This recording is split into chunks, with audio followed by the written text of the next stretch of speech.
The second example, which is extremely painful and basically caused the end of an acquaintanceship, happened after we left Texas and we moved to Georgia. We've been stationed there for a couple of years, but we always go back home a couple times a year to visit friends and family.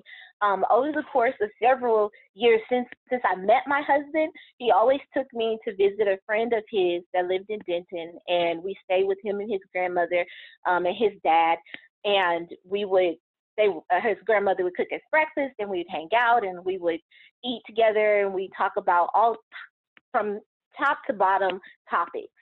Well, one day we went to dinner with another friend of his who was just in town with and he is African, and his fiance was white, a white woman. And we went to dinner, so it's me, my husband, his friend, and his fiance, and then the white guy that whose house we're staying at. So this guy had been married for like 2 years. He had been in the military and he'd gotten divorced, and his wife had cheated on him, and he was having like a lot of issues, just like in general. But we were discussing him pursuing a relationship. It had been like 5 years since his divorce, and he was looking forward to finding someone to get married and have children with. And it just came around to how he would never date a woman, anyone outside of his race, but which I actually don't have a problem with. If you have whatever likes or dislikes that you want to have, like that's up to you. But during the course of this conversation, he proceeds to say how he would never date a white woman who had dated a black man, how he took it to how if he had dated and married a white woman and had children with this woman, and they were happy, and he found out that she dated a black man, that he would divorce her on the spot. Because, and the crux of his argument was because the black man made her dirty. And that,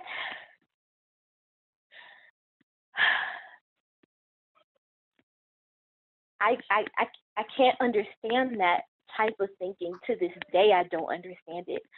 It broke my heart. It injured me in a way I don't think I heal from.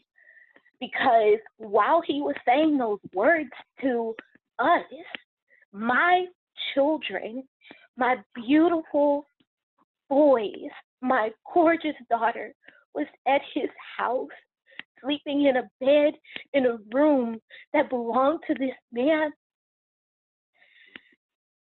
unprotected from this sentiment.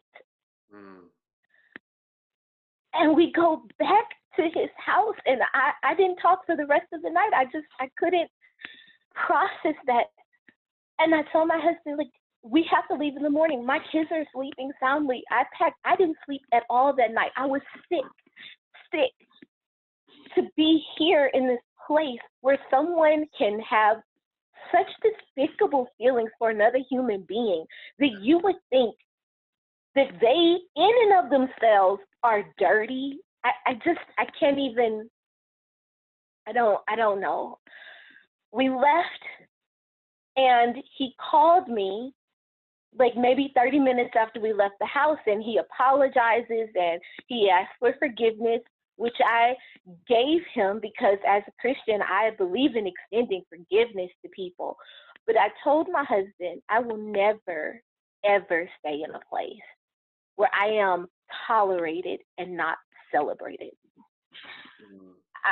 I can't tell you how horrible it is to think that someone is an advocate or on your side and find out that they literally care nothing for you, that they hate you to that extent of it doesn't matter what you do, it doesn't matter who you are, it doesn't matter how educated you are, it doesn't matter how accomplished you are. The color of your skin means you are dirty, a byproduct.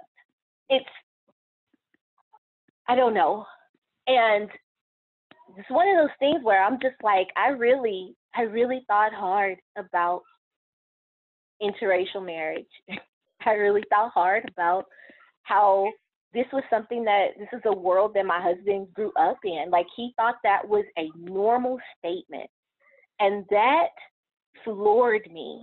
It made me really consider, like, I don't know that I want to be married to you either. Even though you can say, I don't agree with that, to accept it as normal, as okay, is not okay. It's not okay. Yeah.